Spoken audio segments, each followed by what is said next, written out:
Okay, welcome to a brief explanation of the underlying principles behind the recrystallization process and exactly how that works to provide us with relatively high purity samples of organic crystalline materials. And we're going to start this discussion with a question.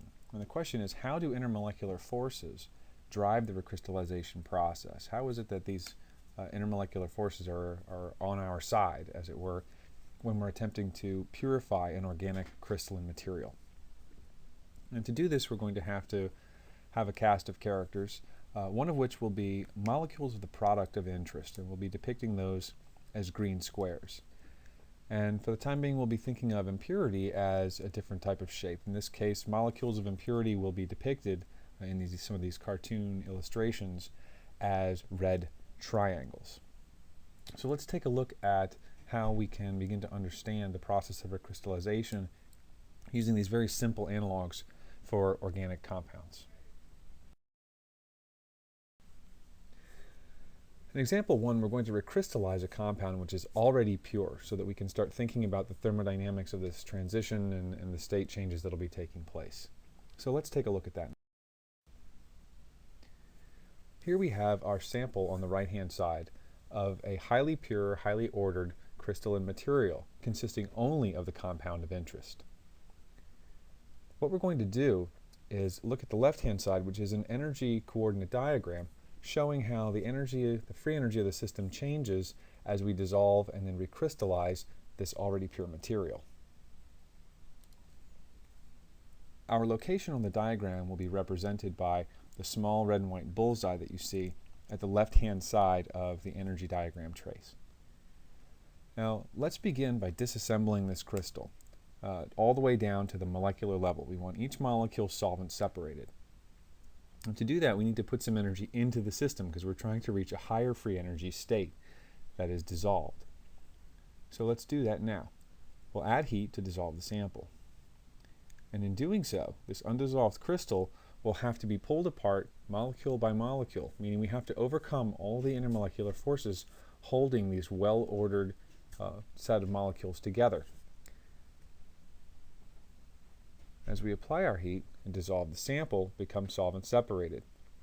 But we've increased the free energy of the system. And if we were to cool the system slowly, what we would find is that it would reconfigure itself into its lower energy state. And because all we have are molecules of our desired compound, the result is obvious. We're going to go right back to the state that we were in originally, which is to say that if we cool the sample, we expect it to go back to essentially the same state.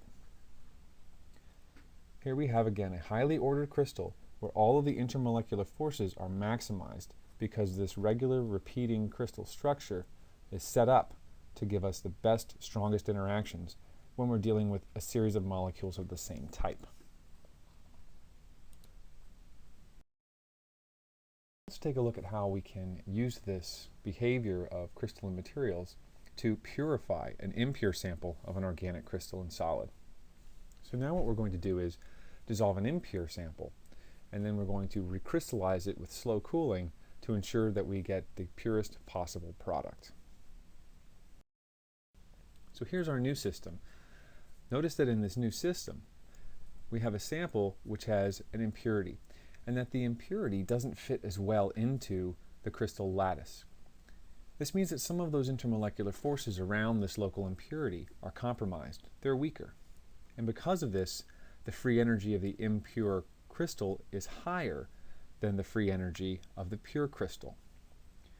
So if we can disassemble this crystal down to the molecular level and then allow it to reform under conditions favoring the most stable state, we expect a crystal of higher purity to result. So let's do that now.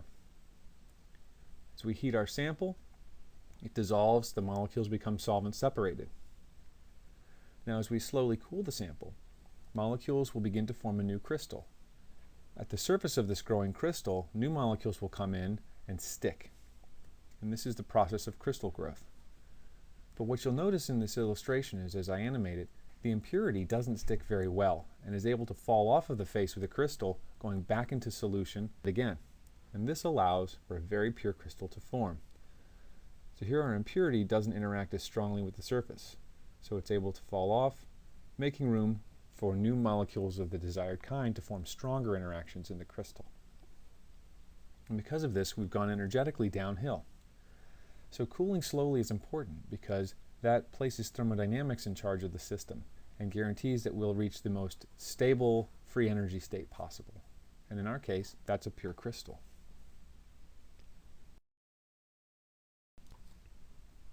Now I'd like to illustrate for you why it is so important that we cool recrystallization samples very slowly. And let's do that by considering what would happen if we were to cool a solution very rapidly from which we were attempting to recrystallize a pure material. In this example, just as before, we're going to heat our sample to dissolve the impure crystal in our chosen solvent. When we do this just as before, our sample will dissolve, reaching a higher energy state. Now this time we're going to cool our sample, but we're going to do so rapidly. And we're going to cool it so rapidly that thermodynamics is removed from the equation. So now the fact that these pure crystals are more stable than impure crystals is not going to be the driving force in the state that we reach at the end of the process. So let's cool rapidly and see.